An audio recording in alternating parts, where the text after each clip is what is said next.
Hey guys, welcome to my channel. My name is Valentine Lister, and this is my series on the Minor Arcana for the Suit of Pentacles. And today we're going to be covering the Ten of Pentacles. So we're going to get into everything you need to know about this card, including which major arcana cards rule this minor arcana card, the astrology of the card, which is tied into the rulers of the card.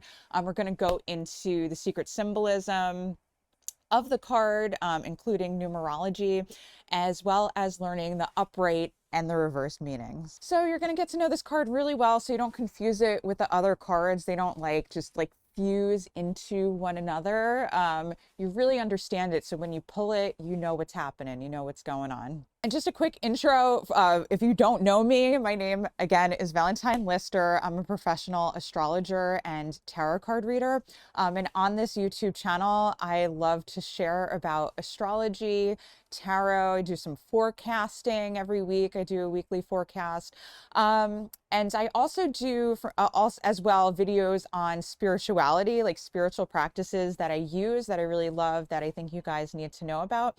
If you want to know a little bit more about me, you can go to my website, valentinelister.com. All right, so without further ado, let's get into this card. Okay, the Ten of Pentacles. So, as usual, I like to give this card a little nickname to help you to get to know it, introduce you to it, make it personal.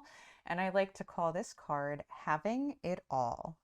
Okay, I'm going to get into the rulers of the card, the astrology of the card. It ties into the astrology. So basically, we can think of this as in the major arcana and in astrology, there is a god or goddess represented by one of these cards, who's in the home, in the lands, the domicile of the other card, which represents like a zodiac sign. Another way to think of this that I've mentioned is that you have that god or goddess in the costume, like in a disguise of the other card. So whatever way you want to think about it is cool. This is, this is what you want to make of it, what will help you remember. So the Ten of Pentacles, it's like, why are these cards ruling this card? The Ten of Pentacles is associated with Mercury in Virgo. So we have the Magician here who represents the god Mercury, and we have the Hermit here who represents the zodiac sign of Virgo. This Ten of Pentacles represents the third decan of Virgo. And if you're trying to scribble this down on a scrap piece of paper like I used to do, and I was going through all of these videos, you can stop that right now because I have it written down for you already, super organized. I've gotten a lot of great feedback on how awesome this cheat sheet is. And it's called the Tarot and Astrology Cheat Sheet. It lists out all of the tarot and astrology associations that you're ever going to want, that you're ever going to need, and that you can find in the description box below. Okay, getting into the hidden symbolism, I'm going to keep these major arcana cards here because they help us out. So first thing to remember with Mercury, this magician here, you got to look for the tricks, okay? He's not a straightforward person. He's mischievous. He likes to sneak things in. And when we get to Virgo, like, he looks super wise, super like all together, chill, whatever. Virgo hides those tricks a little bit better, but don't be fooled. There's still some tricks going on. So, so first thing, too, before we get deep into this Pentacles card, is that not only is Mercury, the magician, at home in Virgo, where the Hermit is, but it's exalted. So in Virgo, this is where Mercury really does his best. He has the greatest fortune, and he moves like quite naturally and easily, because it's in an earth sign, right? So Mercury is in this earthy sign of Virgo. And so it's like he can work all his tricks in a really like practical, productive way that looks like it's going to turn out well. I mean, just looking at the Ten of Pentacles, you go, yeah, I want that. Like, that looks good. So looking at the Ten of Pentacles, you're thinking like, hey, there's three different people here. That's the trick. That's not what's really happening. Because Mercury is the Hermit. Like, this is him, right? This is like one of his homes, one of his identities. And so you're looking at three different versions of Mercury in the Ten of Pentacle. And so that's like super easy to see, like with the Hermit here, the guy with the white beard, he looks exactly like the Hermit. So we're like, oh yeah, like there's the Hermit, there's Mercury as the Hermit. And then look at this guy right here, this hot guy in the middle. He looks just like the Magician. So it's like the younger version of Mercury. And also like he's holding this staff, right? The baton. So like that Mercury had, as above, so below. And then there's this little boy here, and he's looking to the older version of himself, right? So we're really seeing like this past, present, and future of Mercury, and it actually really gives you a good idea of what Mercury in Virgo does, with that, like that hint of looking ahead, right, to the future. And so I just want to give reasons why I think this little boy is also the magician, like, and he's looking towards his future. First, the reason is we have to look at these dogs and the symbolism of the dogs. So dogs mean loyalty, protection, and friendliness. And when they're white, one interpretation is the loyalty to the self. So there's something about self identity where when we have a white dog like this. When the tail, so look at this dog that the little boy is touching. When the tail is raised and the dog is in a neutral position like this, it means he's ready to learn something new, just like this child, right, is innocent and open. So this is like the beginning of life representing. And then this older version of Mercury, the magician, is touching the head of the dog. So the head of a dog is associated with different symbolism, but mostly with the Egyptian god Anubis. So Anubis, the dog head god, was the god of the underworld and the transition for the dying, right? So the end of life. We're dying, we're making that transition to the afterlife. And so we have the beginning, right, with this child who's open to learning new things. We have that symbolism of the dog. Then we have the middle of life, right? And then we have the end of life and the loyalty to the self. So this is all one self we're looking at here. I've made my case. Let me know how I did. Okay.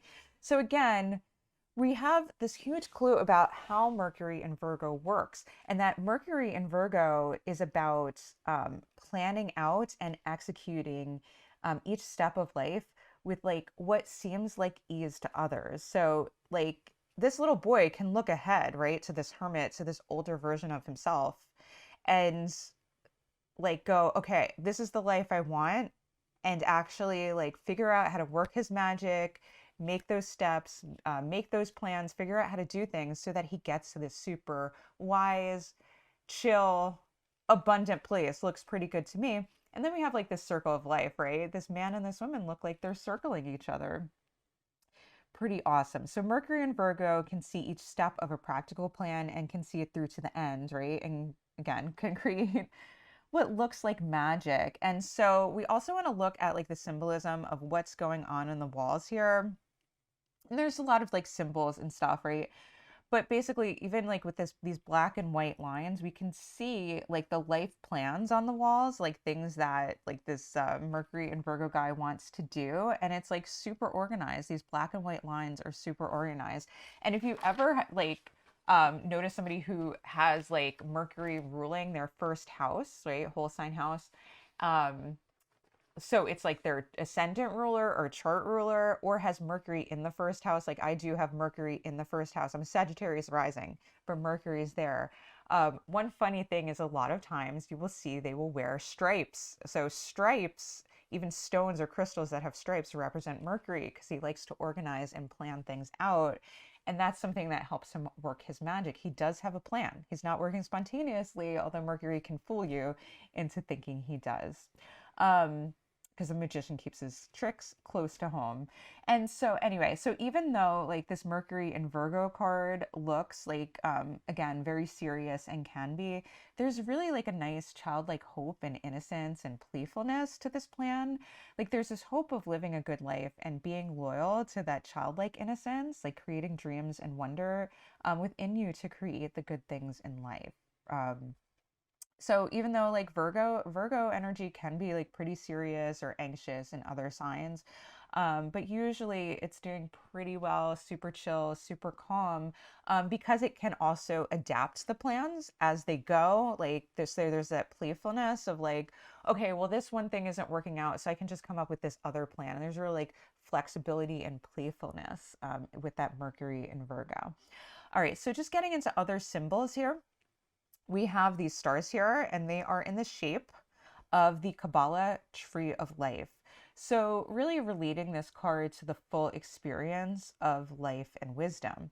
And then we have these grapes here. Grapes mean like fertility, abundance, the harvest, reaping the harvest. This hermit here, Mercury and Virgo, reaping the harvest of hard work and hard plans. Then there's the coat of arms on this coat. So this is actually like a lot of these symbols are probably like Freemason symbols, like golden, like the Order of the Golden Dawn, like esoteric societies, um, and like speak to material stability. So like the Freemasons started in the medieval era as like they were actual stonemasons who like created castles and like created, you know, buildings, right, out of stone. And then it just developed into I believe, because I'm not like part of the order, so I'm just telling you what I think I know, right, from reading about it.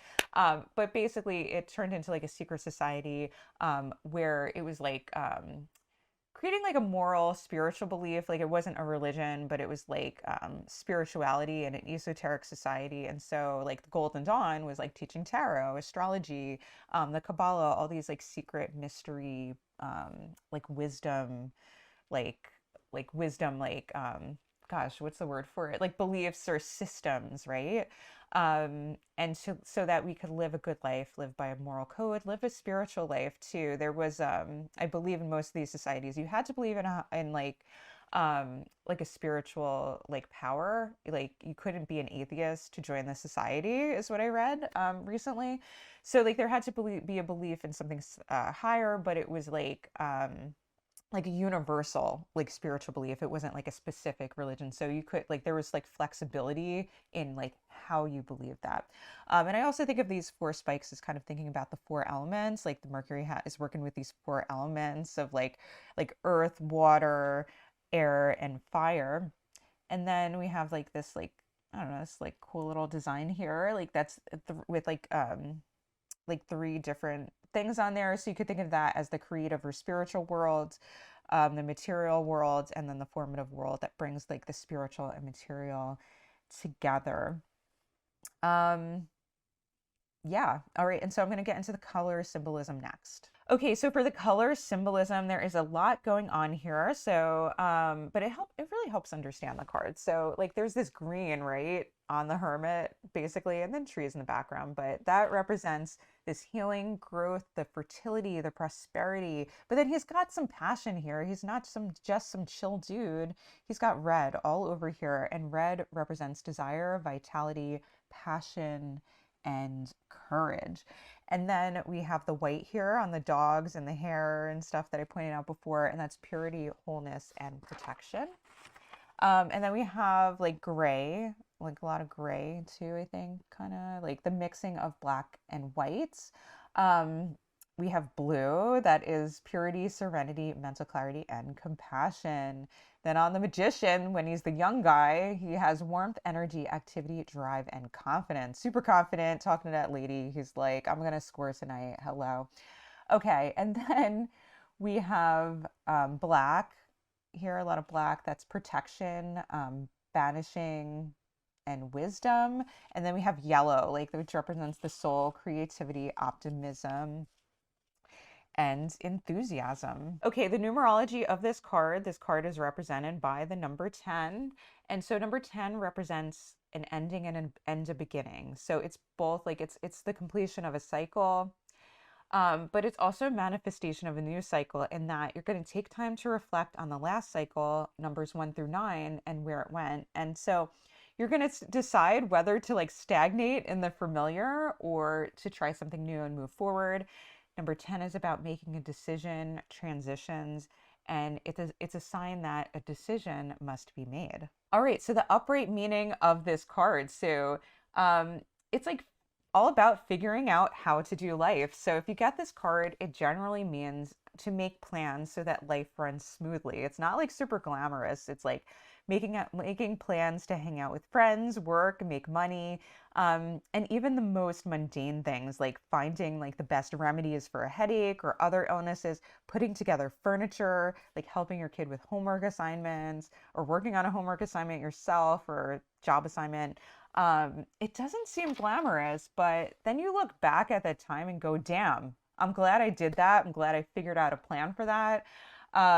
Because things are running so smoothly now. So basically, like taking any action that your future self will really thank you for. All right, so the reversed meaning of this card. So if a card comes out reversed, it means that the energy is being blocked or avoided. So you're not able to plan things out or like implement that plan in the way that you'd like.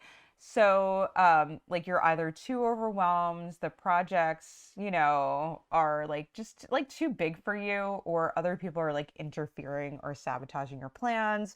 So it's a good time to step back, reflect, and figure out the plan, adjust it a little bit, kind of like a Mercury retrograde type of energy. All right, hope you guys enjoyed this video on the Ten of Pentacles. And this is just a quick reminder that if you like this video, make sure to like, subscribe, and hit the bell to be notified for whenever I release a new video. Also, make sure that if you found value in this video, you really liked it, thought it was really good, make sure to share it out to other people, so they can learn about this tarot card and like the awesome things about it. Okay, and if you want to catch up on the videos that I've already done for this series, I'm gonna put a playlist right here. The Pentacles are my last videos on the cards, so I've covered most of them. And also, I'll put a video up here that I think you guys will like. All right, love you guys so much. Take care. Bye. If you like this video, make sure to like, subscribe, and hit the bell to be notified for whenever I release a new video every single week.